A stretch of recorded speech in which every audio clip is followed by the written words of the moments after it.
હવામાન ખાતાની આગાહીના પગલે ઘોઘા બંદર પર 1 નંબરનું સિગ્નલ લગાવાયું. હવામાન વિભાગે તારીખ 24 થી 27 મે સુધી રાજ્યના કેટલાક વિસ્તારોમાં વરસાદને લઈને યલો એલર્ટ આપ્યું છે. અરબી સમુદ્રમાં અત્યારે વોલમાર્ક લો પ્રેશર સક્રિય થવાથી આ સ્થિતિ સર્જાય છે. આગામી 24 કલાકમાં આ સિસ્ટમ ડિપ્રેશરમાં પરિવર્તિત થશે તેવી શક્યતા છે. તો દક્ષિણ ગુજરાતમાં અને સૌરાષ્ટ્રમાં ગાજવીજ સાથે ભારે વરસાદની આગાહી કરવામાં આવી છે. આ સાથે 50 કિલોમીટર પ્રતિ કલાકની ઝડપે પવન ફૂંકાવાની પણ શક્યતા છે.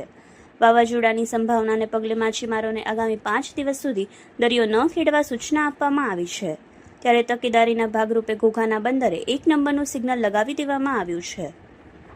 સમુદ્રમાં ડી પ્રેશરના કારણે ગુજરાત અને સૌરાષ્ટ્રના દરિયાકાંઠાના વિસ્તારમાં પવન સાથે વરસાદ પડવાની આગાહી હવામાન વિભાગે કરી છે. ત્યારે વાવાઝોડાની સંભાવનાને લઈ તકેદારીના ભાગરૂપે ભાવનગર જિલ્લાના ઘોઘા બંદર પર 1 નંબરનું સિગ્નલ લગાવી દેવાયું છે. આ ઉપરાંત દરિયો પણ તોફાની બની શકે તેમ પણ હોય માટે માછીમારોને દરિયો ન ખેડવા સૂચના આપવામાં આવી છે. Bureau report, Yashvi Gujarat news, Ghogha.